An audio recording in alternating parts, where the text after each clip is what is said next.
Hello student. मैं Ajay sir और मेरे चैनल का नाम है सिंपलेस्ट फिजिक्स बाय एसी। और आज मैं तुमको पढ़ाने जा रहा हूँ ग्रेविटेशन का fifth lecture, standard 10th SSC board. और इसमें हम लोग करने वाले हैं numericals. Right, so let's start.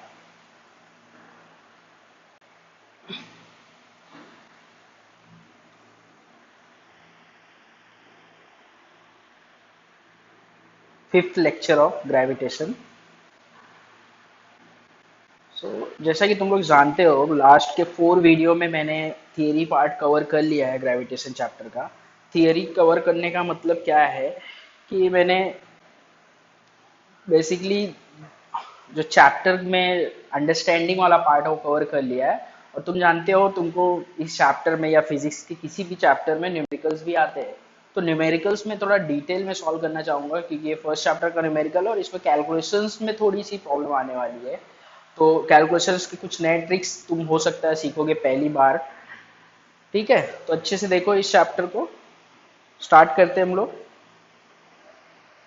तो इस चैप्टर में हम लोग सबसे पहले करने वाले हैं फॉर्मूला। ओके, सो फॉर्मूलेस क्या है, इसमें फॉर्मूलेस तुमको पता होने चाहिए। और उसके बाद हम लोग स्टार्ट करेंगे न्यूमेरिकल्स। क्वेश्चन सॉल्व करेंगे तुम्हारे एक्सरसाइज का। टेक्स्ट बुक में जो पेज नंबर 15 पे एक्सरसाइज दिया हुआ है न्यूमेरिकल्स का, क्वेश्चन नंबर 5, उस क्वेश्चन नंबर 5 का सभी सब क्वेश्चन सॉल्व करने वाले हैं हम लोग। ठीक है, तो अच्छे से देखना, क्योंकि न्यूमेरिकल्स एक बार सीखते हैं तो तुमको कॉन्फिडेंस आता है। कॉन्फिडेंस आना बहुत जरूरी है फिजिक्स वाले पार्ट में या साइंस वन वाले पार्ट में। राइट, तो देखो स्टार्ट करते हैं हम लोग। सो सबसे पहला फॉर्मूला अगर तुम याद करोगे, करने की कोशिश करोगे, formula and revision also,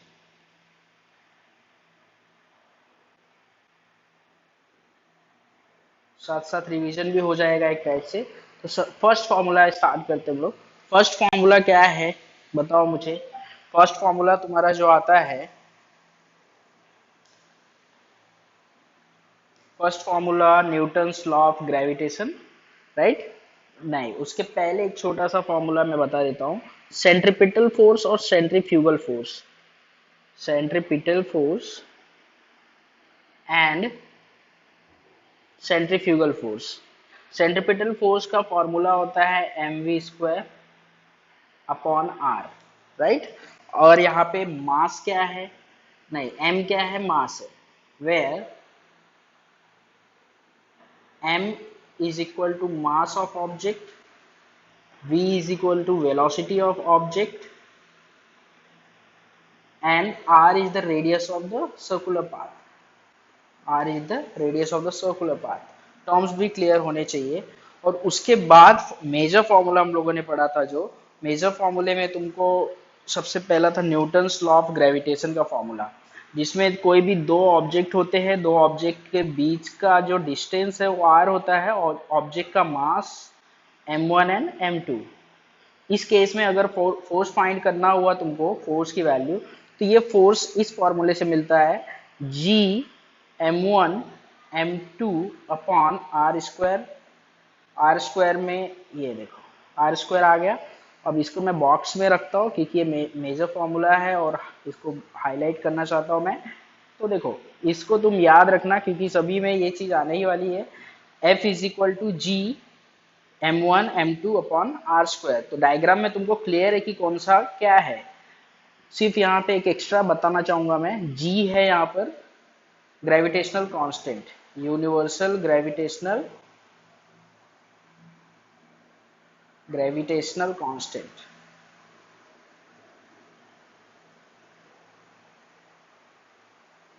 right, और इसकी वैल्यू भी फिक्स है। इसकी वैल्यू होती है 6.67 into 10⁻⁻11 newton metre square per KG square.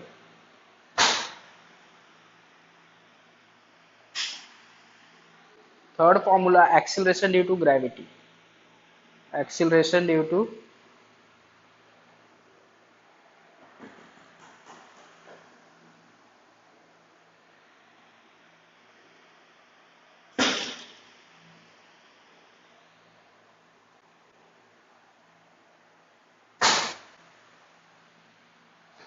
acceleration due to gravity।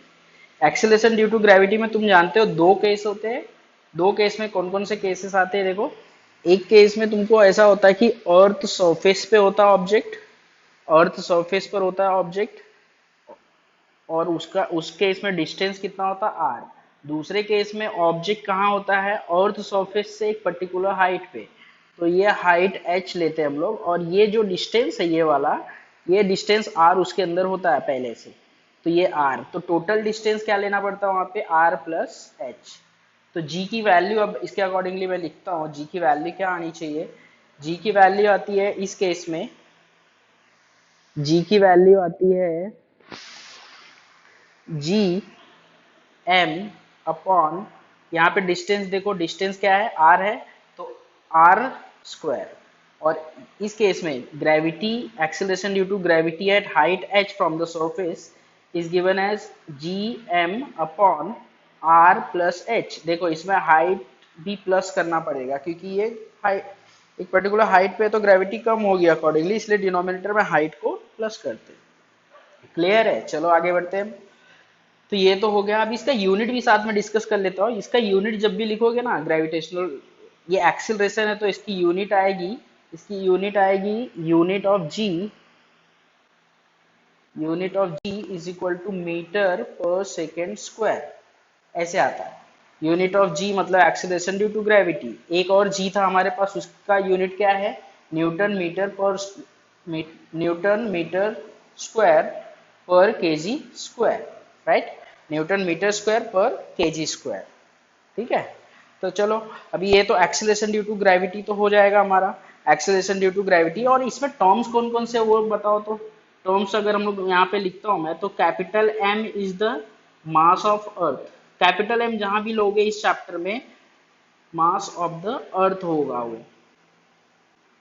Right. और आर जो है रेडियस ऑफ अर्थ, जो कि कांस्टेंट होता है, रेडियस ऑफ द अर्थ। तुमको क्वेश्चन में इसकी वैल्यू दी हुई होगी कि अगर मास और रेडियस का यूज होने वाला है तो वहां पे वैल्यूज भी दिए होंगे, याद रखना, रेडियस ऑफ द अर्थ। ठीक है, अब इसके बाद क्या पढ़े थे याद करो। उसमें वेरिएशन ऑफ जी पढ़े थे हम लोगों ने। वेरिएशन ऑफ जी का न्यूमेरिकल नहीं, हमारे पास फ्री फॉल मोशन का न्यूमेरिकल है, फ्री फॉल का। और वो न्यूमेरिकल्स और उसके फॉर्मूले भी मैंने कराया हूँ टाइम टाइम पे, तो अच्छे से देखो।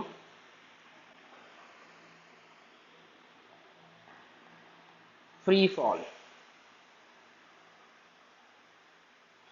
फ्री फॉल में कोई ऑब्जेक्ट ऊपर जाता है, मतलब ये ऑब्जेक्ट है, ये ऊपर जाएगा सरफेस से, ऊपर की तरफ अपवर्ड मोशन करेगा, अपवर्ड डायरेक्शन में मूव करेगा, या फिर कोई ऑब्जेक्ट ऊपर से नीचे आएगा, राइट। और ये सरफेस ऑफ अर्थ है, याद रखना। ठीक है, थोड़ा अच्छे से ड्रॉ करता हूँ सरफेस ऑफ अर्थ को।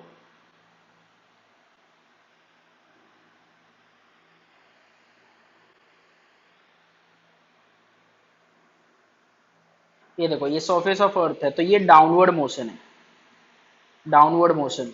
इसमें क्या याद रखना रहता है तुमको, अपवर्ड डायरेक्शन में जाएगा तो एक्सिलरेशन क्या लेना पड़ता है इसमें, एक्सिलरेशन, एक्सिलरेशन तुमको लेना पड़ेगा इसमें, ऊपर जा रहा है तो माइनस जी और नीचे आ रहा है तो प्लस जी। ये पढ़ चुके हो तुम, जस्ट मैं रिवाइज करा रहा हूँ एक बार। तो और ये ऑब्जेक्ट का मास m है, तो इसका यहाँ पे इनिशियल वेलोसिटी क्या थी, जीरो थी।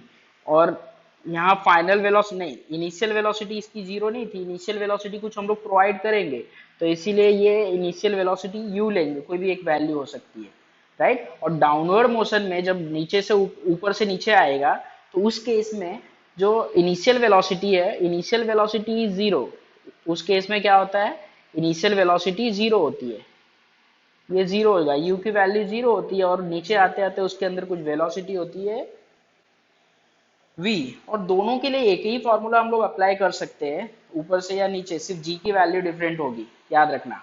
तो यहाँ पर एक फॉर्मूला अप्लाई करते हैं हम लोग। एक फर्स्ट फॉर्मूला तुम्हारा जो आता है, v is equal to you plus A T. तो u plus A T, U zero है तो ए टी की क्या हो गया, जी टी हो गया। तो एक फॉर्मूला तो ये हो गया वेलोसिटी का formula. And second formula use होता है s is equal to U T plus half G T square, right, half G T square. और प्लस माइनस याद रखना, जी का जो प्लस और माइनस है ना, ये जी की वैल्यू वो तुम डिपेंड करेगा कौन से कंडीशन के लिए ले रहे हो, अपवर्ड की डाउनवर्ड, उसके हिसाब से जी में प्लस माइनस कर लेना।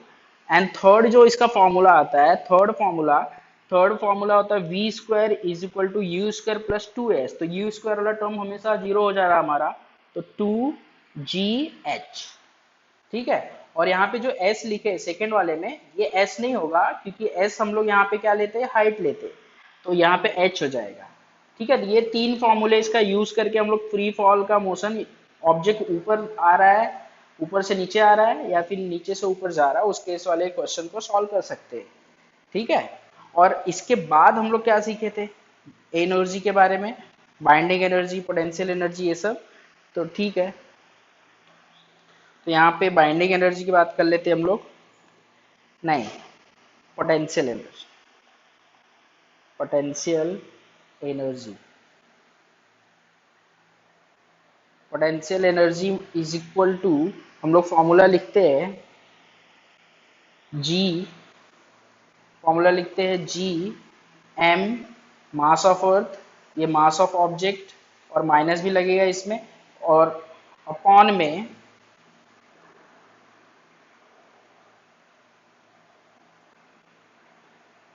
देखो अपॉन में हम लोग लिखने वाले हैं, अपॉन में potential energy G M M upon R. Surface of earth पे हुआ तो आर, और हाइट पे हुआ है at height H, height H. इसी फॉर्मूले को हम लोग ऐसे लिखेंगे G M M upon R plus H. Clear है। चलो, अब एक फॉर्मूला और बचा हमारा, ये फॉर्मूला है तुम्हारा इसका, स्केप वेलोसिटी का, स्केप वेलोसिटी। स्केप वेलोसिटी का न्यूमेरिकल इस चैप्टर में नहीं है, बट तुमको लास्ट चैप्टर स्पेस मिशन में मिलेगा, तो हम लोग पहले से सॉल्व कर लेते हैं उसको। ठीक है। स्केप वेलोसिटी के फॉर्मूले में v escape is equal to, हम लोग लिखते हैं under root two G M upon R, किसके लिए, सरफेस के लिए, एट द सरफेस। कौन सा सरफेस भाई, सरफेस ऑफ अर्थ पर होगा ऑब्जेक्ट, उसको ऊपर थ्रो करने के लिए इतनी वेलोसिटी देनी पड़ेगी। और अगर वो हाइट पे हुआ तो उसकी वैल्यू कैसे चेंज हो जाएगी, two G M upon R plus H. बहुत ही क्लियर, हाइट जब भी आता है तो प्लस एच कर देने का, at the height H, height H. ठीक है। तो ये फॉर्मूले हम लोग अच्छे से रिवाइज कर लेंगे। देखो एक एक करके मैं पॉज कर करके तुम वीडियो को लिख सकते हो, एक एक फॉर्मूला, और ये लिखने के बाद पॉज कर लो, और फिर इसके बाद उसके नीचे का फॉर्मूला लिखो, और फिर उसके बाद फ्री फॉल का फॉर्मूला, और ये इतना रिवाइज करने के बाद, अच्छे से लर्न करने के बाद, तो ये न्यूमेरिकल स्टार्ट कर सकते हो। देखो स्टूडेंट, अभी हम लोगों ने फॉर्मूलेज तो रिवाइज कर लिए, फॉर्मूलेज एक बार तुम अच्छे से लर्न कर लेना तो ही आगे बढ़ना। मैं तुमको मतलब श्योर शॉर्ट बता रहा हूँ, अगर तुमने फॉर्मूलेज नहीं किए तो तुमको मजा नहीं आने वाला पढ़ने में। ठीक है। मजा नहीं आने का मतलब है तुम कुछ समझोगे कुछ नहीं समझोगे, फिर से तुमको रिवीजन के लिए जाना पड़ेगा, इसलिए पहले से अच्छे से प्रिपेयर करो और फिर एक्सरसाइज पे आ जाओ। तो अब मैं एक एक करके बताता हूँ, बहुत ही ईजी है इसको सॉल्व करना। तो मैंने तुम्हारे टेक्स्ट बुक, जो 10th स्टैंडर्ड की टेक्स्ट बुक है साइंस 1 की, उसमें पेज नंबर 15 पर ये क्वेश्चन दिया हुआ है, क्वेश्चन नंबर 5 का ए। तो उसमें क्वेश्चन है कि an object takes 5 second to reach the ground from a height of 5 metre on a planet, what is the value of G on the planet. Question समझो। देखो क्वेश्चन रीड करते हो उस टाइम पे तुमको सबसे पहले क्वेश्चन रीड करके रिलेट करना चाहिए कि ये कौन से कंसेप्ट से मिल रहा है। ओके, तुम एक बार और अच्छे से मैं ध्यान से पढ़ता हूँ तुम्हारे, कि an object takes place 5 seconds to reach the ground from a height of 5 meter on a planet, what is the value of g on the planet। तो चलो एक डायग्रामेटिकल मैं ट्राई करता हूँ इसका एक्सप्लेनेशन कुछ दे दूं। डायग्रामेटिकल एक्सप्लेनेशन में मैं सबसे पहले, हम लोग ऐसा होता है, चलो एक प्लैनेट ड्रॉ कर लेता हूँ छोटा सा। ये सपोज मेरे पास एक प्लैनेट है, राइट, प्लैनेट है, और इस प्लैनेट पे राइट। और इस प्लैनेट के ऊपर ना, प्लैनेट थोड़ा आड़ा टेढ़ा है, मेरा ड्राइंग उतना अच्छा नहीं, ड्राइंग पे मत जाओ, कंसेप्ट थोड़ा सीखने की कोशिश करो, ठीक है।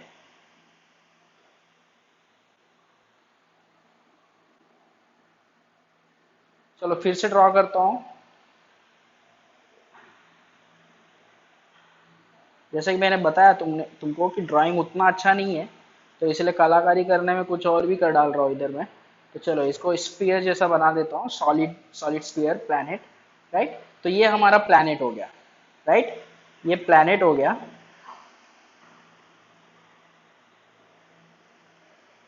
चलो ये प्लैनेट हो गया, ये प्लैनेट है क्वेश्चन के अकॉर्डिंग। और इस प्लैनेट के ऊपर एक ऑब्जेक्ट रखा हुआ है, एक हाइट पर, सरफेस पर नहीं है, यहाँ पर ये सरफेस पे नहीं है, वो हाइट पर है, क्वेश्चन में ऐसा दिया हुआ है।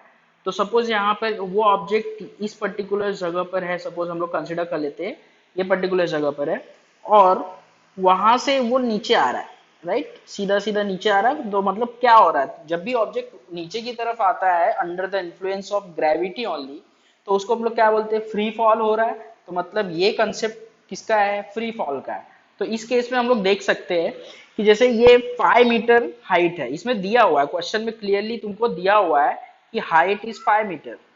तो यहाँ पर मैं लिख लेता हूँ हाइट कितनी है, 5 metre on a planet, what is the value of G. और इसको टाइम कितना लगा, टाइम भी देखो 5 सेकेंड लगा है अकॉर्डिंग टू क्वेश्चन। और यहाँ पे हम लोग को फाइंड क्या करना है, मतलब एच दिया है, टी दिया है, और जी फाइंड करना है, जी की वैल्यू, मतलब इस प्लैनेट के लिए जी की वैल्यू कितनी है, ये क्वेश्चन है हमारा। तो चलो स्टार्ट करते हैं। पहले तुम लिखते हो तो न्यूमेरिकल सॉल्व करते टाइम सबसे पहले हम लोग क्या करते हैं, गिवन थिंग लिखते हैं, क्वेश्चन में क्या दिया है पहले उसको नोट किया जाता है, राइट। क्वेश्चन में दिया है दो चीज, एक तो हाइट है, हाइट कितनी दी हुई है 5 मीटर, और टाइम कितना दिया हुआ है 5 सेकेंड। ओके, कोई तकलीफ नहीं है, सब प्रॉपर है। अब हमको फाइंड क्या करना हो, लिखते टू फाइंड में लिखना है हम लोग को, फाइंड करना है जी की value, acceleration due to gravity. अब यहाँ पे क्वेश्चन आता है कि हम लोग कौन सा फॉर्मूला अप्लाई करने वाले, फॉर्मूला अप्लाई करेंगे हम लोग। देखो, तो फॉर्मूला चूज करते टाइम क्या देखना है हमको, क्या दिया हुआ है, एच दिया है, टी दिया है, और जी दिया है। तो ऐसा कोई फॉर्मूला है जिसमें एच टी और जी के अलावा कुछ भी नहीं है। तो सोचते फर्स्ट वाला, अगर इक्वेशन फ्री फॉल का देखो तो उसमें क्या आता है, v is equal to G T आता है, v इज इक्वल वी आ रहा है वेलोसिटी, तो इसमें वेलोसिटी की बात नहीं हुई है तो नहीं अप्लाई कर सकते। ओके, सेकंड क्या, सेकंड इक्वेशन हम लोग अगर याद करने की कोशिश करें तो h इज इक्वल टू होता है formula half G T square, और g क्या होगा, प्लस होगा, क्योंकि डाउनवर्ड मोशन है, नीचे की तरफ आता है तो प्लस जी लेते हैं हम लोग, इसीलिए मैंने यहाँ पे प्लस जी लिया। ये सिर्फ हिंट के लिए ड्रॉ किया है, ये तुमको एग्जाम में नहीं लिखना है, ठीक है। तो अब इसके आगे सॉल्व करते हैं हम लोग, सॉल्व करेंगे ना, सॉल्व करोगे तो सबसे पहले कहाँ से स्टार्ट करना, फॉर्मूले से, since h is equal to half G T square, half G T square, clear है। चलो अभी देखो h तो दिया हुआ है क्वेश्चन में, तो h को लिख लो, h के नीचे h लिख लो, फॉर्मूले के अकॉर्डिंग स्टेप बाय स्टेप ही लिखो, और हाफ को ऐसे ही कॉपी कर लो, नंबर है। और जी क्या है, जी नहीं है, तो जी को जी लिखो, जो चीज नहीं रहती उसको वैसे ही लिखते हैं हम लोग। और टी क्या है यहाँ पे, 5 सेकेंड है, और क्वेश्चन में देखो यहाँ पे स्क्वायर है, टी का स्क्वायर है, तो 5 का भी स्क्वायर लेना पड़ेगा, मतलब जी इंटू 5 का स्क्वायर। अब मैं इसको थोड़ा सॉल्व करता हूँ अकॉर्डिंग टू वैल्यू। तो 5 इज इक्वल टू, मैं पहले लिख लेता हूँ यहाँ पे हाफ, ये 5 जो ये वाला है इसका 25 हो जाएगा, 25 इंटू जी मैं लास्ट में लिख देता हूँ, वेरिएबल को लास्ट में लिखते हैं। अब यहाँ से देखेंगे ना, तो मैं एक काम कर सकता हूँ, इस जी को इस साइड लेके जाता हूँ, नहीं तो इसको यहीं पे रहने देता हूँ। अलजेब्रा में कैसे इक्वेशन सॉल्व करते हो, ये अननोन वैल्यू है और ये सब नोन वैल्यू, तो नोन वैल्यू को एक साइड लेते हैं हम लोग, जी को यहीं रहने देते।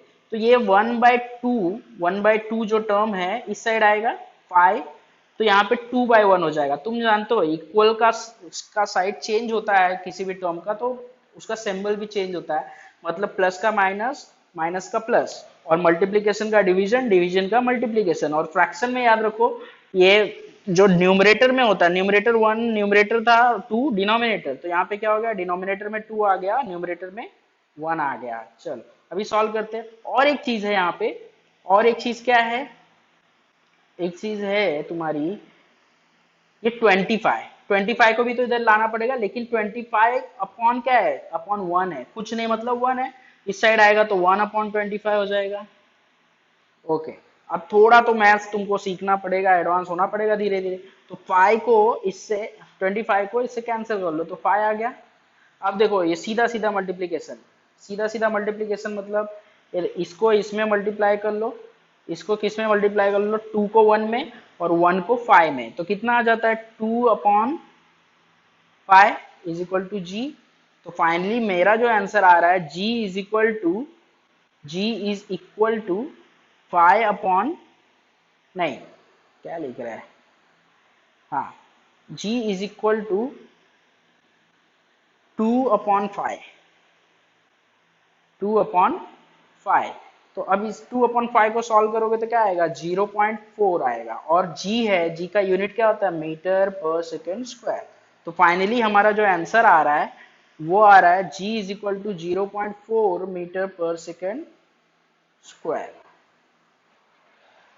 हाँ तो देखो हम लोग फर्स्ट क्वेश्चन तो कर चुके हैं, फर्स्ट न्यूमेरिकल, अभी हम लोग को सेकंड करना है, और तुम्हारे टेक्स्ट बुक का क्वेश्चन नंबर 5 का B, first chapter, right. I hope तुम लोग टेक्स्ट बुक लेके बैठे हो और उसमें देख रहे हो, और वैसे भी मैंने क्वेश्चन यहाँ पर दिया है तो यहाँ से भी रेफर कर सकते हो, राइट। तो स्टार्ट करते हैं हम लोग। हमारे पास 2 प्लैनेट है, there are 2 planets according to question. One planet is smaller one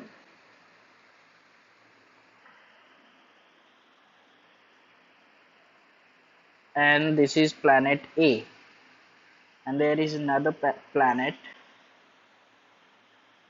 planet B of radius RB, right?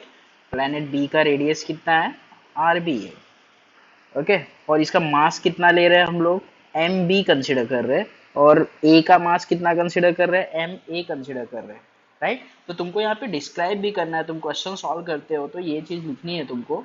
तुमने RA को क्या लिया है, मतलब यहाँ पे क्या लिखना है, रेडियस ऑफ प्लैनेट A। तुम खुद से लिखोगे, मैं नहीं लिख रहा हूँ, सिर्फ एक्सप्लेन कर रहा हूँ इसको। तो RB is the radius of planet B, MA is the radius of planet A, and MB is the radius of planet B, and also G, GA मतलब acceleration due to gravity of planet A, and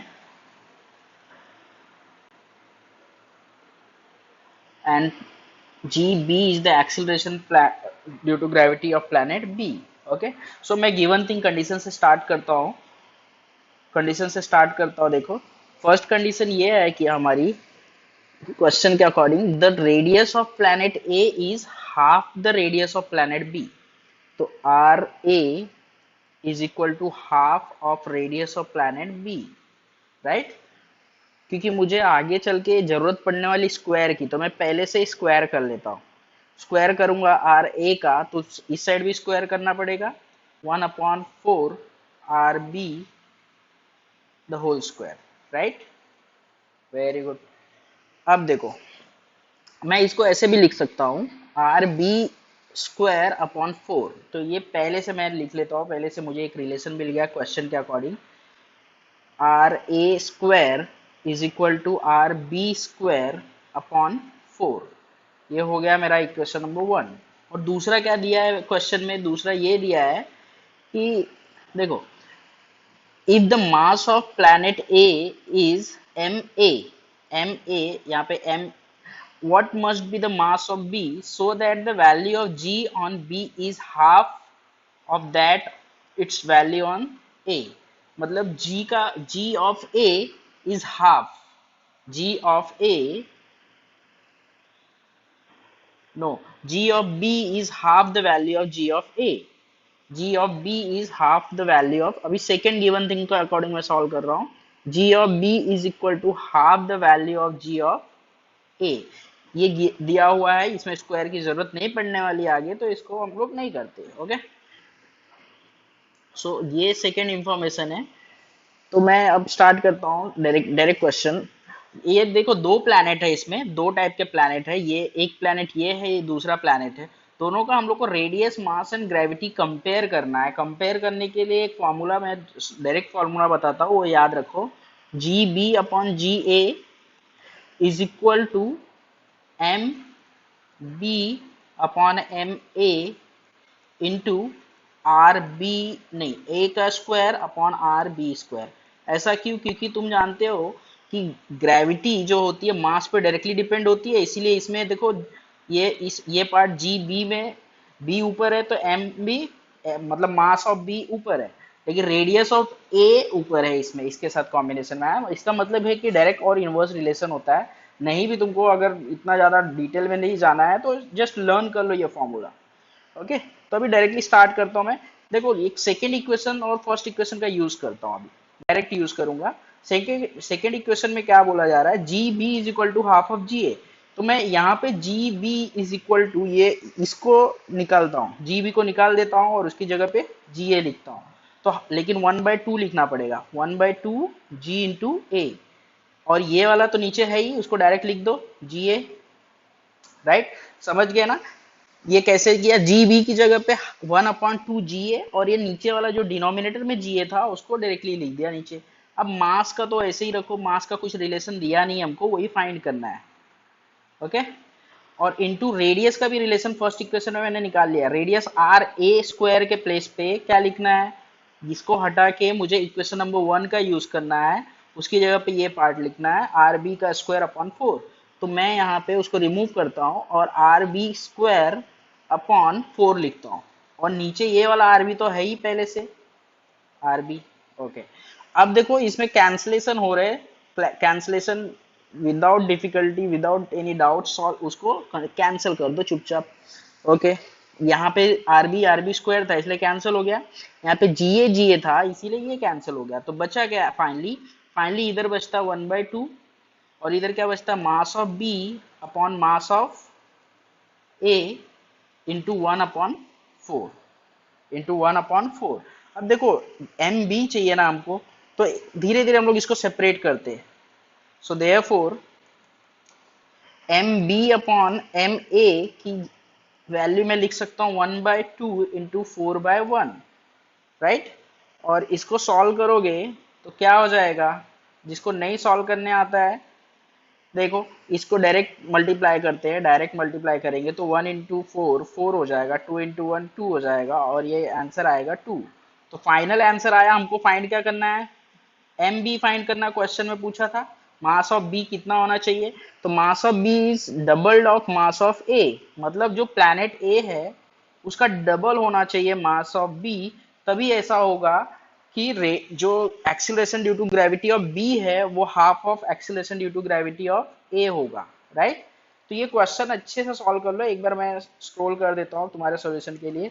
देखो ये starting का part है, ये diagram की जरूरत नहीं है हमको, डायग्राम नहीं भी ड्रॉ करोगे तो कोई जरूरत नहीं है। ओके, अब इसके बाद यहाँ से स्टार्ट करना है, ये पार्ट पूरा ऐसे नोट करना है, यहाँ पे तुमको नोट करके नीचे तक जाना है और ये फाइनल आंसर तक सॉल्व करना है। राइट, सॉल्व करोगे, एक बार प्रैक्टिस करो, वीडियो देखने के बाद प्रैक्टिस करो या साथ में प्रैक्टिस करो ताकि तुमको समझना चाहिए। राइट, अभी चलो नेक्स्ट क्वेश्चन की ओर चलते हैं हम लोग।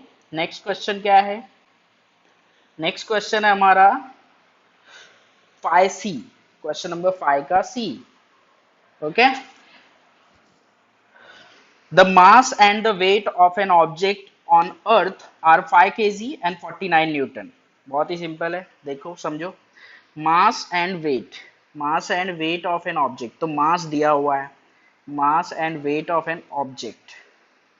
तो चलो लिखता हूं मास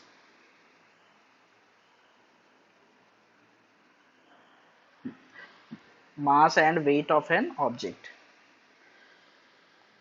मास ऑफ ऑब्जेक्ट क्या लिखूं मैं, नहीं, मास ऑफ ऑब्जेक्ट देखो स्मॉल लेना है, इसमें एक कन्वेंशन फॉलो हो रहा है कि स्मॉल स्मॉल एम लिखोगे तो ऑब्जेक्ट का मास, एंड जो कैपिटल एम लिखोगे तो किसका, अर्थ का मास। तो मुझे ऑब्जेक्ट का मास लिखना है यहाँ पे, तो मैं स्मॉल एम का यूज करूंगा।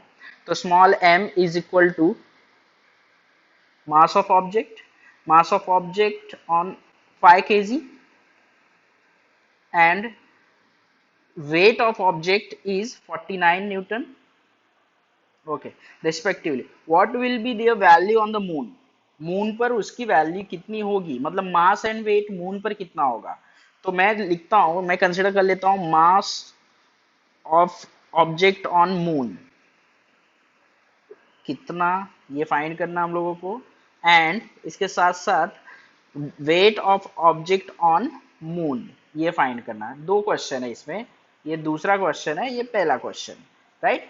तो इसमें गिवन थिंग मैंने ऊपर लिख दिया है सबसे पहले, और साथ में क्या दिया हुआ है ये वाला पार्ट की acceleration due to gravity on the moon is 1/6 of the earth of the gravity. इसका कहने का मतलब मैं बताता हूँ, acceleration due to gravity on moon is equal to 1/6 times the gravity of earth.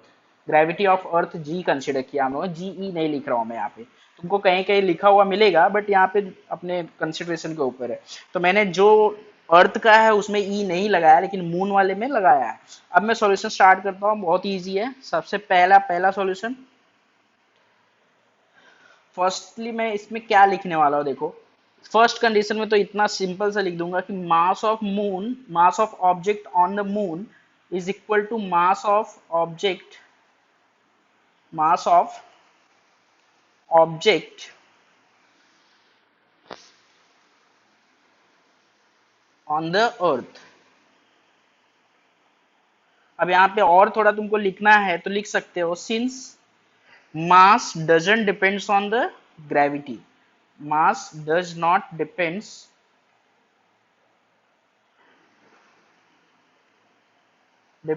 on the gravity of planet, gravity of planet, it only depends on the content of the matter, it only depends on the content of the matter inside the body, content of the matter inside the body. Right. Therefore I can write mass of object on the moon is equal to 5 kg. मतलब simple सा है, मतलब simple सा ये है कि ये जो मास ऑब्जेक्ट का मास, मून पे चले जाओ या जुपिटर पे चले जाओ, मास पे चले जाओ, किधर भी चले जाओ, मास में कोई चेंजेस नहीं आता. ये पढ़े हो तुम, mass doesn't change place to place because it doesn't depends on the gravity. Okay. अब सेकेंड वाले पार्ट में बहुत ही सिंपल है ये भी. सेकेंड वाला part, since we know it weight is equal to m into g. Okay, weight is equal to m into g. ये अर्थ के लिए लिख दिया मैंने, फॉर अर्थ, यहाँ पे लिख सकता हूं मैं फॉर अर्थ या on the earth.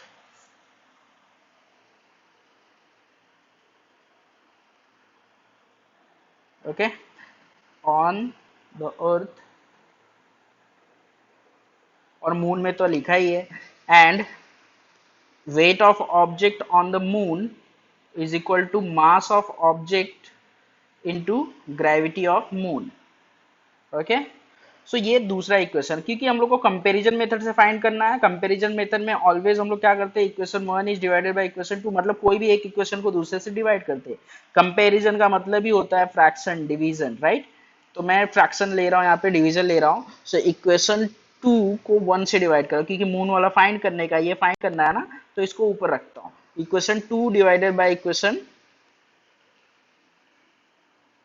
1, equation 2 divided by equation 1. Therefore I can write weight on moon upon weight on earth is equal to mass on moon into g of moon upon mass on earth into g of earth. तो देखो wait on moon तो नहीं पता है तो उसको ऐसे ही लिखो, लेकिन ये इसकी वैल्यू पता है, क्वेश्चन में दिया हुआ है. ये देखो ऊपर देख लो एक बार, हाँ 49 दिया है. राइट. तो 49 लेते हम लोग, यहाँ पे 49 लिखते हैं, 49. एंड ये मास देख सकते हो तुम लोग, यहाँ पे कैंसिल हो जाएगा, मास सिंपली कैंसिल होने वाला है, हो जाएगा. ओके. अब बचा क्या, जी ऑफ मून. बट यहाँ पे तुमको दिया हुआ है गिवन थिंग में, एक बार लेके चलता तुमको, देखो ये देखो ये वाला part, g of moon is 1/6 times g. मतलब मैं उसको रिमूव कर सकता हूँ। यहाँ पे लिखूंगा क्या, 1/6 टाइम जी अपॉन ये वाला जी तो रहेगा ही सिंपली यहाँ पर। ओके, अब ये दोनों जी को कैंसिल कर देता हूँ, ऊपर नीचे आ गए, डिवाइड हो जाएंगे। ओके, तो फाइनली मेरे पास क्या बचा देखो, वेट ऑन मून अपॉन 49, इधर क्या आ जाएगा 1/6, 1/6, राइट। तो weight on moon is equal to 49/6 आ जाएगा यहाँ पे। ये इस साइड जाएगा तो ऊपर चला जाएगा, तो इसके लिए 49 इंटू वन क्या आ जाएगा, 49/6। अब इसको डिवाइड कर लो, आंसर आ जाएगा। डिवाइड कर लो, आंसर आ जाएगा। क्या आंसर आना चाहिए तुम्हारे ये गिवन थिंग के अकॉर्डिंग? गिवन थिंग के अकॉर्डिंग आंसर आना चाहिए तुम्हारा 6 7 जा 8 जा, 6 8 जा कितना होता है, 6 8 जा भाई, 6 8 जा 48, 48 वन बच गया तो 10, दो 6 1 जा, 6 पॉइंट ले लो, 1 जा 4 बच गया, अभी 6 जा 36, फिर से 4 बच गया। तो ये आने ही वाला है, रिपीट होने ही वाला है, 6 6 ऐसे सो ऑन। तो मैं इसको लिखूंगा कैसे देखो, इसको ऐसे भी लिख सकता हूँ मैं, अप्रोक्सीमेटली इक्वल टू 167 या 8.17 न्यूटन। तो ये weight of object on moon, ये गिवन थिंग के अकॉर्डिंग है,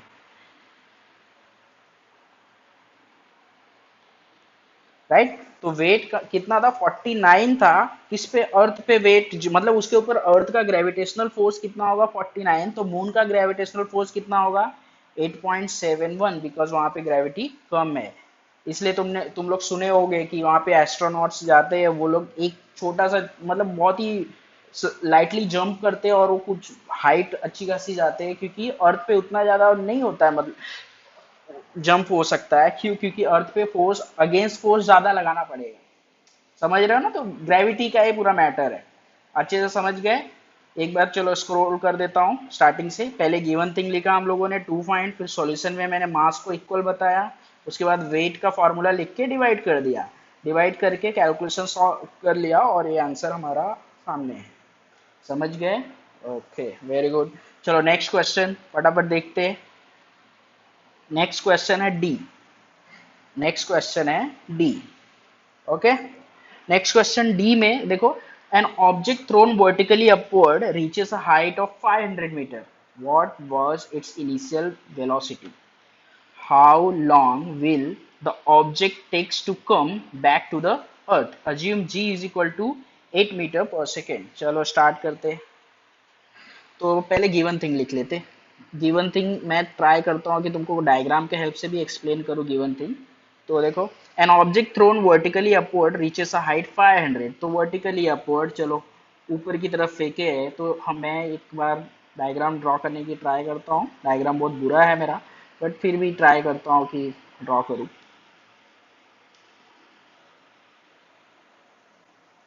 देखो ये सपोज कंसिडर कर लो कि अर्थ, अर्थ का कर्व ड्रॉ किया मैंने, ये अर्थ है,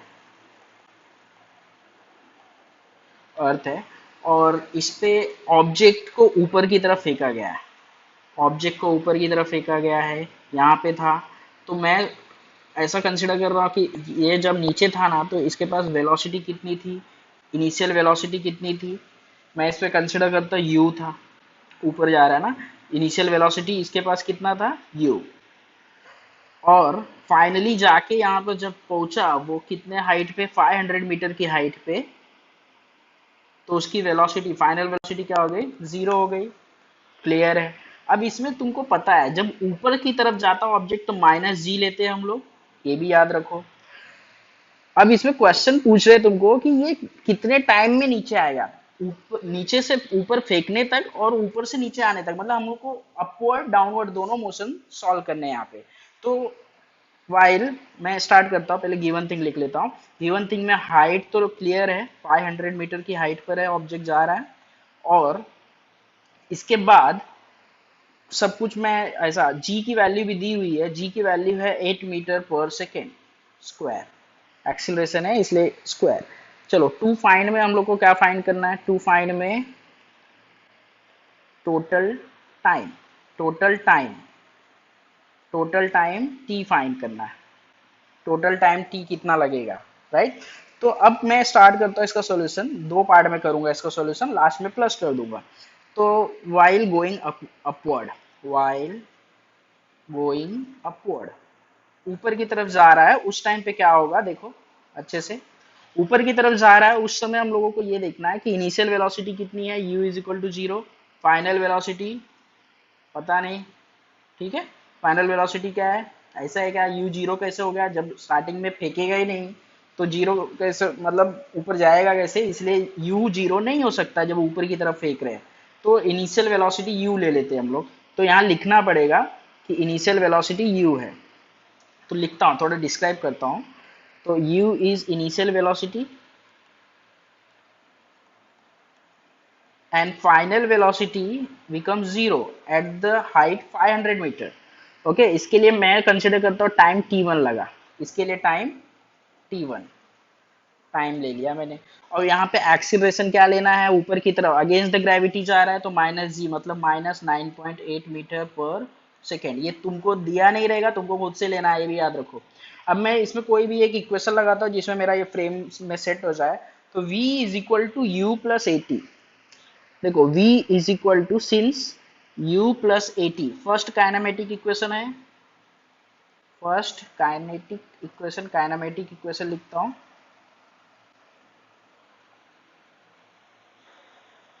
इक्वेशन क्लियर है। चलो v की वैल्यू तो जीरो हो जा रही है, जीरो लिख दो। और u की वैल्यू कितनी हो रही है भाई, u की वैल्यू तो u ही रखो, अभी u की वैल्यू u रखो। लेकिन ये फॉर्मूला लगाओगे तो तुम्हारा आना मुश्किल है मुझे लगता है, क्योंकि हमारे पास तो u भी नहीं है v भी नहीं है, तो ये फॉर्मूला यूज करना रॉन्ग होगा। तो अब तुम क्या करोगे भाई, ये पहले ही सोचा जाता है, मैंने सोचा है डायरेक्ट बताने लग गए, तो इसलिए बोलता हूँ पहले सोचने का, मिस्टेक मेरी है, बोलता मैं तुमको, ठीक है, समझते ना सर लोग आसान पट्टी करते। चलो, अब मैं इसमें ऐसा कुछ लूंगा कि मेरे पास जो है उससे काम चल जाए मेरा।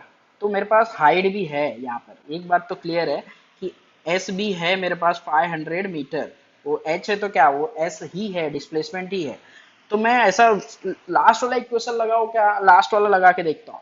चलो v square is equal to you square plus, नहीं इसमें भी यू आ रहा है, इसमें भी गड़बड़ हो जाएगा, लास्ट में भी नहीं चलेगा। अब ये इसमें एक ही रास्ता बचा है, अब कौन सा बच गया, फर्स्ट भी नहीं लास्ट भी नहीं, तो मतलब बीच वाला सेकंड वाला लगाना पड़ेगा। चलो सेकंड वाला अगर डायरेक्ट याद है तो तुमको बहुत अच्छी बात है, नहीं याद है तो कोई बात नहीं।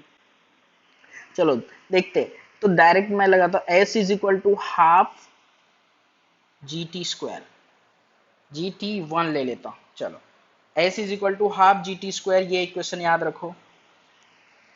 Therefore 500 metre is equal to, यहाँ जी की वैल्यू माइनस है तो half, half G T square, half जी की वैल्यू कितनी है 9.8 है, माइनस पहले लगा दिया मैंने, और टी वन का स्क्वायर है, इसमें से टी वन कैलकुलेट कर लेंगे हम लोग। ये देखो इससे कैन, ये उधर जाएगा तो ये मल्टीप्लाई हो जाएगा, कैंसिल नहीं होगा, यहाँ पे 1000 हो जाएगा, इज इक्वल टू ये हाफ तो गया उस साइड 1000 हो गया, और यहाँ पे कितना बचा 9.8, 9.8।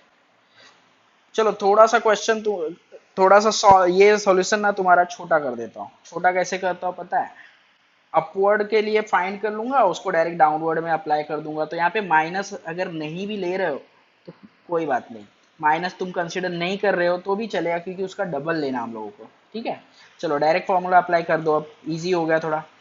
तो 9.8 टी वन स्क्वायर, तो अब क्या करोगे यहाँ पे, तो T one square is equal to 1000 upon 9.8, बराबर। समझ गए क्या, समझे नहीं समझे मैं बताता हूँ। पहले तो इसका डेसिमल हटाओ, नहीं तो स्क्वायर रूट लेने में प्रॉब्लम होगी। तो ऊपर नीचे 10 से मल्टीप्लाई करते एकदम बचपन वाला formula, one decimal one digit के बाद था, इसीलिए वन डिजिट वाले से मैंने मल्टीप्लाई किया, तो फाइनली आ गया मेरे पास 10,000 अपॉन 9.8, नहीं 98 आया। तो ये काम करता है, इसको डिवाइड कर लेता हूँ, डिवाइड कर लेता हूँ किससे, किससे डिवाइड करना अच्छा रहेगा बताओ। आई थिंक डिवाइड करना इसको अच्छा रहेगा 2 से, पहले तो 2 से, यहाँ 49 आ जाएगा, 2 से यहाँ पे डिवाइड करोगे तो कितना 5 आ जाएगा, और कितना जीरो, 3 जीरो और 1 2 3, समझे। चलो, तो T1 की वैल्यू कितनी आ जाएगी, T1 स्क्वायर की 5000 अपॉन 49।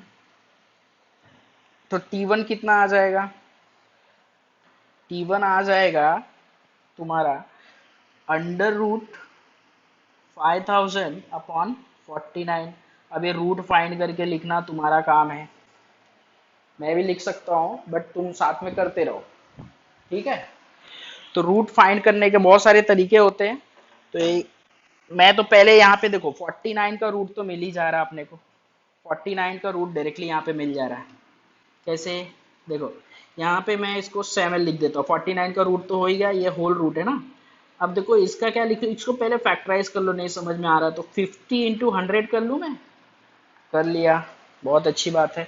नहीं तो एक और तरीका है इसको सॉल्व करने का, फैक्टराइज करने का, मैं बताता हूँ। देखो अगर इसमें से 2500 अलग कर दूं और यहाँ पे लिख दूं 2, तो यही बात हो गया, इतना ही है। इसका मतलब 2500 यहाँ पे ढाई, हाँ 2500 को डबल करेंगे तो 5000 होता है, ये तो तुमको पता है होगा। तो T1 का अब देखो 2500 का रूट तो मिल जाएगा, कितना होएगा, 25 का 5 होता है, 100 का 10 होता है, राइट। तो 50 बाहर आ जाएगा सिंपली, अंदर बचा क्या 2 अपॉन यहाँ पे 7, ओके। ये वाला 7 इधर लिख दिया, तो अब इधर मैं इसको डायरेक्ट लिखता हूँ 50/7 इंटू रूट टू की वैल्यू होती है 1.414, लेकिन 414 लिखने की जरूरत नहीं है, 41 तक ही लिखो, 41 तक ही लिखो, ओके। चलो एक काम तो हो गया अभी। चलो अभी नहीं हुआ, इसको सॉल्व कर देते हैं, इसको मल्टीप्लाई डिवाइड करके कितना आता है वो बताओ, ठीक है। चलो करो फटाफट, 50/7 मैं सॉल्व कर रहा हूँ, रफ वर्क कर रहा हूँ साथ में, ठीक है, इंटू 1.41 आता है 10.07, मतलब 10.1 भी लेंगे तो कोई तकलीफ नहीं है, इतना आता है। चलो इसको अप्रोक्सीमेटली उतना ही कर देते हैं ना, छोड़ो अप्रोक्सीमेटली। ये देखो इसको मैं रिमूव करूंगा तो इधर 1 आएगा, 1 के मतलब 10.1 मतलब 10 ही होता है ना भाई, 10 सेकेंड ले लेते हैं, समझ गए, 10 सेकेंड ले लो बिंदास। तो इतना टाइम ऊपर जाने को लगा तो ऊपर से नीचे आने को भी तो इतना ही टाइम लगेगा, राइट। जब ये ऑब्जेक्ट ऊपर से नीचे आएगा, ये जाने के लिए इतना टाइम लगा था 10 सेकेंड, तो आने के लिए भी तो 10 सेकेंड ही लगेगा, क्योंकि इसके ऊपर और कोई फोर्स है ही नहीं, ग्रेविटी के अगेंस्ट ही सब काम हो रहा है, अगेंस्ट और फेवर में, राइट। तो इसलिए समझ लो कि टोटल टाइम जब फाइंड करना है, सो पहले तो लिख लो, लिखने की आदत डालो, ऐसे शॉर्टकट भी बहुत कुछ है, लेकिन हम लोग अभी डिटेल पढ़ रहे हैं तो डिटेल में करेंगे। Since time taken by the object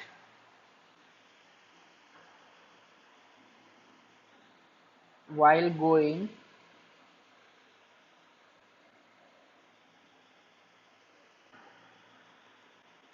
upward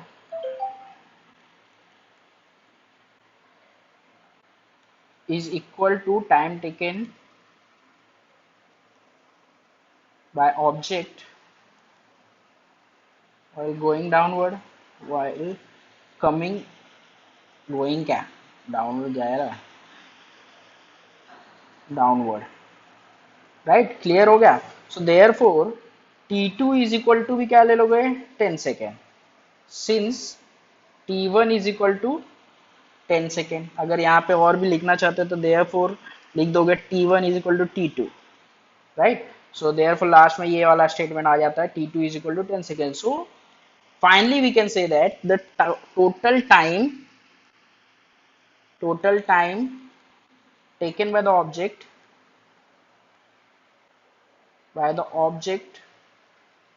coming back, for coming back is equal to T1 plus T2 is equal to 20 seconds. So finally हमारा आंसर आता है 20 सेकेंड, ओके। तो अब देखो ये डिटेल वाला है, डिटेल में मैंने कराया तुमको, मतलब इसमें कुछ भी कहीं भी स्किप नहीं किया, और तुम सॉल्व करोगे उस टाइम पे कुछ स्किप कर सकते हो कुछ चीजें, जो कि मार्क्स जहाँ पे धीरे धीरे तुमको आइडिया खुद हो जाएगा तुमको समझने के बाद कि मैं क्या स्किप कर सकता हूँ, कौन सा स्टेप मेरे लिए अननेसेसरी है। राइट, तो देख लो अच्छे से। ये देखो ये पूरा सॉल्यूशन है तुम्हारा, अच्छे से देख लो, अच्छे से पॉज करके इसको लिख लो, लिखते चलो साथ में। न्यूमेरिकल साथ में नहीं किए तो भाई हमारा बोलना वाला पकाना सब वेस्ट हो जाएगा। साथ में न्यूमेरिकल करना है तो ही मेरा वीडियो ये वाला देखो, नहीं तो मत देखो, खत्म बात। ठीक है, तो अभी चलो इसके बाद हम लोग नेक्स्ट वाला करते हैं। 2-3 क्वेश्चन और बचा हुआ हमारा, साथ में इसको प्रैक्टिस करो अच्छे से। देखो स्टूडेंट, अभी हम लोग तो ये एक पार्ट सॉल्व किया है, मैंने अभी भी क्वेश्चन में देखा, और एक मैंने एक चीज़ अवॉइड कर दी। देखो क्वेश्चन में यहाँ पे जी की value 10 metre per second square बोला था, लेकिन मैंने 10 लिया था, जिसकी वजह से ये चीज़ हमारी ये 10.07 आ रही थी। तो ये नहीं करना पड़ता अगर हम लोग 10 वैल्यू लेते तो, याद रखो 10 ही लेना। तो वैसे भी 9.8 से भी रॉन्ग नहीं हुआ, लेकिन क्वेश्चन में दे दिया तो फिर हमको फॉलो करना बनता है, समझे। तो अभी नहीं, अभी इसमें एक और क्वेश्चन छुपा हुआ है। क्वेश्चन समझो कि initial what was its initial velocity, मतलब हम लोग कितनी स्पीड से फेंके हैं कि वो 500 मीटर की हाइट पर जाने के लिए कितना वेलोसिटी है वहाँ पे। तो वेलोसिटी फाइंड करते हैं। फर्स्ट कंडीशन में ही पूछा है वेलोसिटी, सेकंड में पूछा नहीं, तो मैं यहाँ पे डायरेक्टली लिख डालता हूँ, यहाँ पे कंडीशन लिख डालता हूँ। ठीक है, कंडीशन ये है कि while going upward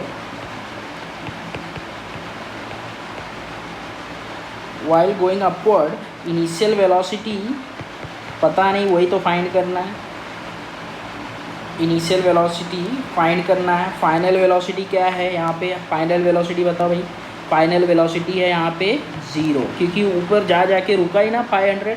तो यहाँ पे h जो वैल्यू आ रही है, हाइट या डिस्प्लेसमेंट बोल सकता हूँ, कितना हो रहा है 500 मीटर तक जा रहा है। और एक चीज़ हम लोग ने और फाइंड कर ली है, टाइम t1 10 सेकेंड, ये भी हम लोग यूज़ कर लेंगे। ठीक है, तो चलो कोई भी फार्मूला अप्लाई कर दो। तो मैं कौन सा अप्लाई करूँ फार्मूला बताओ। फर्स्ट वाला अप्लाई करूँगा उसमें भी, क्योंकि टाइम फाइंड कर लिया है, टेंशन नहीं है अभी। तो टाइम फाइंड कर लिया है तो टेंशन नहीं है हमको, तो फर्स्ट वाला ही अप्लाई कर दूँ। नहीं, फर्स्ट वाला ATS फर्स्ट या थर्ड अप्लाई करते। तो V is equal to, since V is equal to U plus AT आता है। ओके, और मैंने बताया यहाँ पे माइनस जी होता है, एक्सीलरेशन कितना होता है -g, -9.8 ले लो यहाँ। और यहाँ पे फाइनल वेलोसिटी 0 है, फाइनल वेलोसिटी 0 है, तो यहाँ पे हो जाएगा 0 is equal to U plus -g into T1 कितना है हमारा 10 सेकेंड। तो सॉल्व कर लो अभी, फर्स्ट एंड थर्ड दोनों से आ जाएगा, तो मैंने फर्स्ट वाला अप्लाई किया। ओके, सो यहाँ पे देखो -g आ गया, U इज इक्वल टू मतलब U प्लस -g, तो U माइनस 10g लिख सकता हूँ। 10 इंटू 10, दोनों की वैल्यू 10 है, तो U माइनस कितना आ जाएगा यहाँ पे 100, U माइनस 100। सो देयरफॉर अब मैं लिख सकता हूँ U इज इक्वल टू -100 को इस साइड लेके आऊँगा तो 100, तो इसको ऐसे भी लिख सकता हूँ U is equal to 100 metre per second. मतलब इनिशियली कितनी वेलोसिटी से थ्रो करना पड़ेगा ऑब्जेक्ट को, कितना वेलोसिटी से थ्रो करना पड़ेगा ऑब्जेक्ट को, U should be 100 metre per second, then only it will be at height 500 metre in 10 second. अगर 10 सेकेंड में हम लोग को पहुंचाना है किसी ऑब्जेक्ट को 500 मीटर हाइट पर, ऑब्जेक्ट मतलब आप समझ लो कि कुछ भी हो सकता है, राइट, थ्रो करना है, तो 10 सेकेंड में थ्रो करना है ऊपर तक, तो हमको स्पीड कितनी रखनी पड़ेगी 100 मीटर पर सेकेंड। तो रॉकेट में हिसाब किताब ये भी लगाया जाता है, थोड़ा बहुत ये भी अप्लाई होता है, राइट, डायरेक्टली ये नहीं होता, मैं नहीं ऐसा बोल सकता तुमको। ठीक है, तो इनिशियल वेलोसिटी भी फाइंड कर लिया। तो initial velocity, therefore initial velocity should be initially velocity should be equal to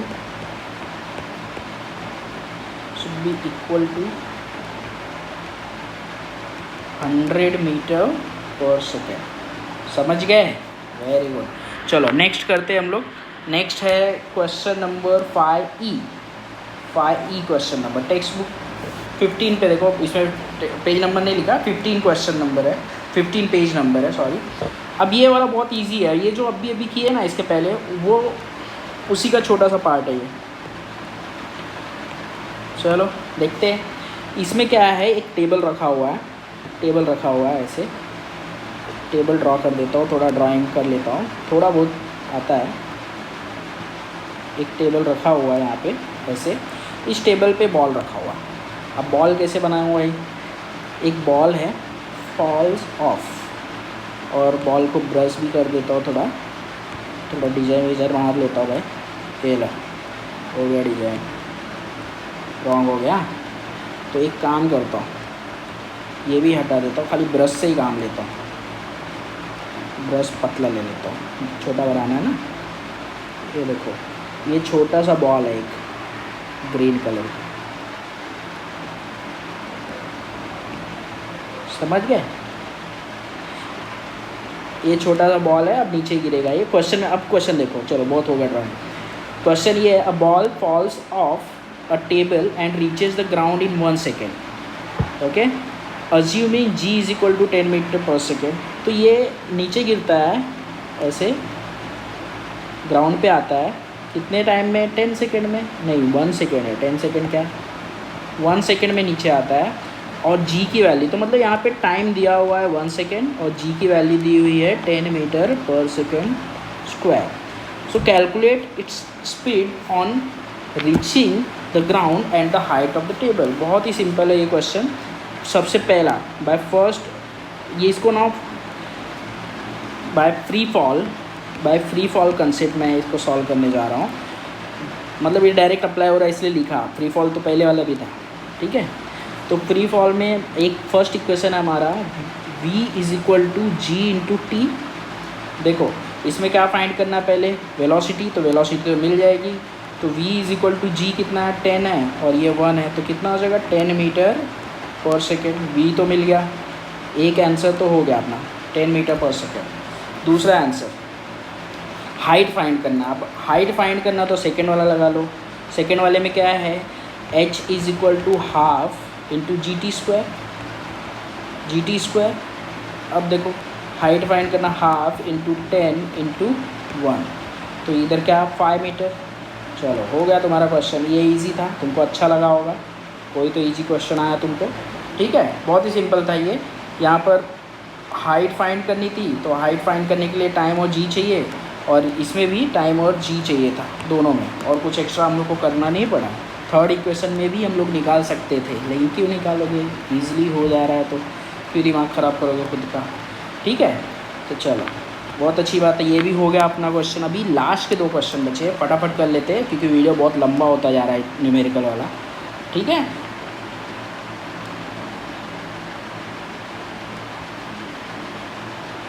हाँ, ये क्वेश्चन देखो, इसमें पहले से क्लियर करता हूँ, लास्ट के जो डिवीजन आएगा वो कैलकुलेशन नहीं करने वाला हूँ मैं, ये तुम्हारे लिए छोड़ने वाला हूँ। जहाँ तक हो सके करूँगा, क्योंकि वीडियो बहुत ही लंबा हो जाता है कैलकुलेशन करने में मेरा, ठीक है। तो the masses of the earth and the moon are 6 × 10⁻24 7। अब देखो यहाँ पे ये 10 ऐसा मैंने सिंबल अलग से यूज़ किया, तुम्हारे टेक्स्ट बुक में पावर में है 24 और 22, ठीक है। Respectively the distance between them is given, calculate the gravitational force of attraction between them. बहुत ही ईजी फॉर्मूले पे बेस्ड है ये, लेकिन कैलकुलेशन में तुम्हारी वाट लगने वाली है। तो मैं एक बार ड्रॉ कर देता हूँ। ये सपोज अर्थ है, ये अर्थ है और ये मून है। मून कहाँ है, हाँ ये मून इधर कर देता हूँ, मून है, ओके। तो अर्थ को थोड़ा, अर्थ को ब्लू पेंट मार देता हूँ, थोड़ा सा इंटरेस्टिंग हो जाएगा, तुमको देखने में अच्छा लगेगा, क्योंकि न्यूमेरिकल कर करके पक गया मुझे लगता है अभी तक,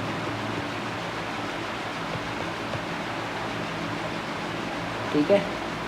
डिज़ाइन से ज़्यादा होता है क्वेश्चन समझना, तो डिज़ाइन पे मत जाना भाई, ओके। अब ये इसको भी थोड़ा कर देता हूँ, इसको कौन सा कलर दे दूँ, इसको ऐसे ही रहने देते हैं। मून वाइट कलर का दिखता है ना अपने को, तो मून इसको ऐसे रहने देता हूँ। चलो अब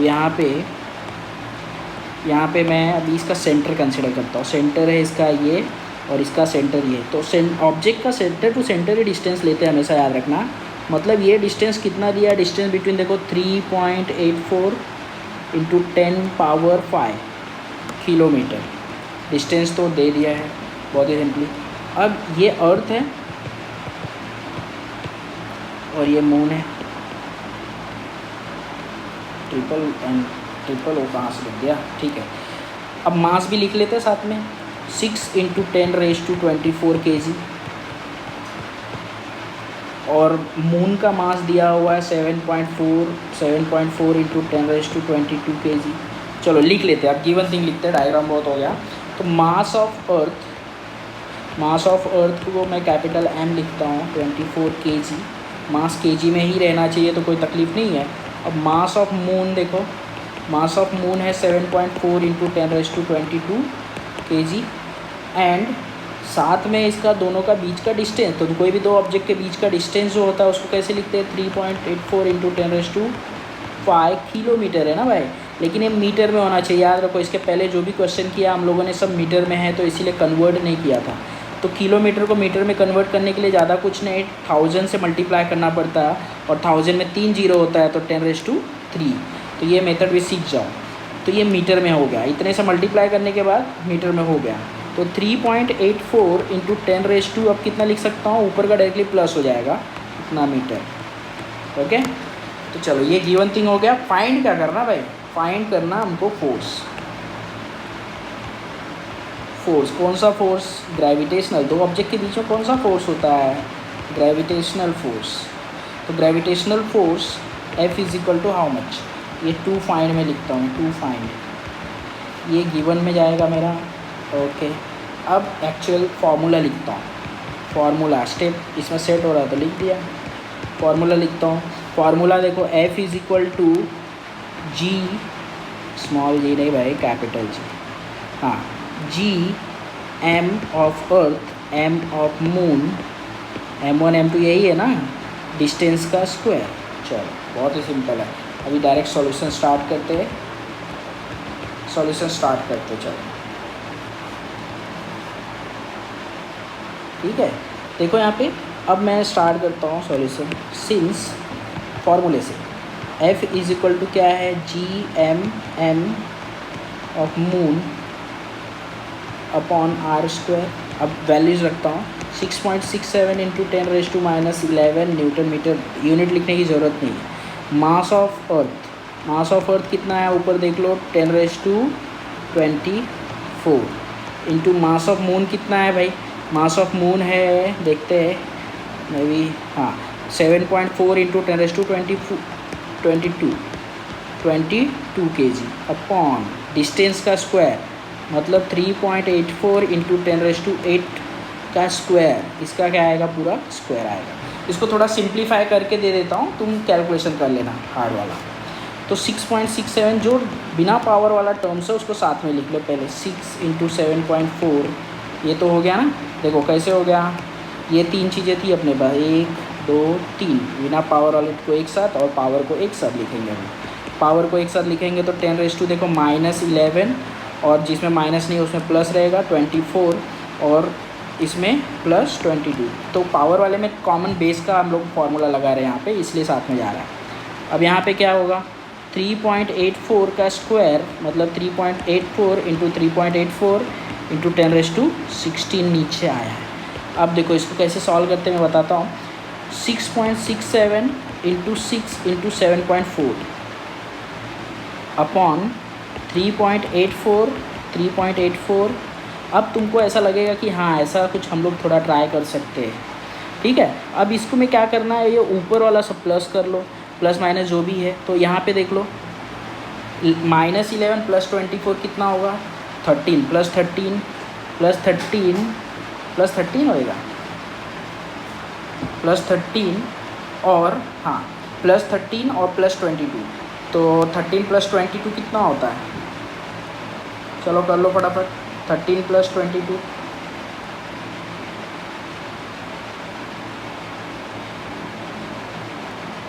13 + 22 कितना रे? 22, 35 होगा। 10⁻35। और ये देखो, ये जो नीचे है ना, नीचे से ऊपर जाएगा डिनोमिनेटर में, तो प्लस है यहाँ पे प्लस है, तो इधर कितना हो जाएगा? ऊपर जाएगा तो माइनस। सिंबल चेंज हो जाता है, साइन चेंज हो जाता है। तो अब यहाँ पे देखो, ये वाले टर्म में ना कुछ तुमको ऐसा लगे कि कैंसिल हो रहा है तो कर लो उसको ईजिली, ठीक है। तो मैं 6 से नीचे कैंसिल कर देता हूँ, 6 से किसी एक को कैंसिल कर देता हूँ। तो 6, तो 0 पॉइंट आएगा यहाँ पे 0.6, तो कितना बचेगा? 2, 24, 6 4 जा 24, बहुत ईजी है।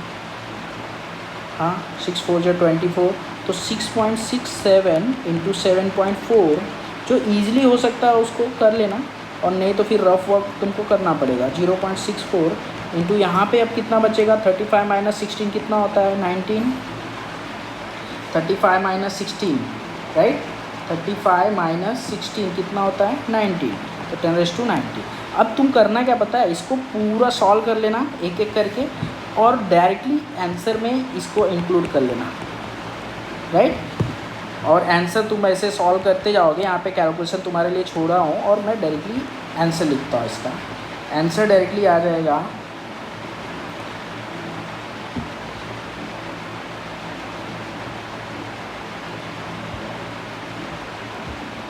इसका डायरेक्ट आंसर तुमको जो दिया है आएगा, अप्रॉक्सीमेटली आएगा, बट आएगा 10⁻2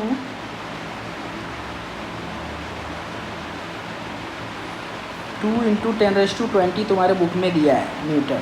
नहीं आएगा तो तुम मुझे मैसेज करके पूछ सकते हो व्हाट्सएप पे, मैं इसको सॉल्व करके दूंगा, ठीक है। कैलकुलेशन में टाइम ज़्यादा है इसलिए मैंने किया नहीं, दूसरा कुछ रीज़न नहीं है इसको नहीं करने का, ठीक है। चलो, अब इसके बाद में जो क्वेश्चन है, लास्ट वाला क्वेश्चन ना नेक्स्ट वीडियो में करने वाला हूँ, क्योंकि मुझे लगता है ये वीडियो बहुत ही लंबा हो गया है। तो नेक्स्ट क्वेश्चन ना मैं नेक्स्ट वीडियो में करूँगा। नेक्स्ट वीडियो में और क्या इंक्लूड करना है, नेक्स्ट वाला फाइनल वीडियो होगा इस चैप्टर के लिए। और इस चैप्टर में नेक्स्ट वाले में क्या करने वाला हूँ, याद रखो, नेक्स्ट वाले में सिंपली ये करने वाला हूँ कि जो तुम्हारे बुक के अंदर जो क्यूरियोसिटी के लिए टर्म्स दिए होते हैं वो सब मैं सॉल्व करने वाला हूँ, ठीक है। चलो देखते हैं अभी नेक्स्ट वीडियो, लेकिन इसको कैलकुलेशन कंप्लीट करना अच्छे से, और मुझे बताना, नहीं आएगा वो भी बताना, आएगा वो भी बताना, ठीक है। चलो।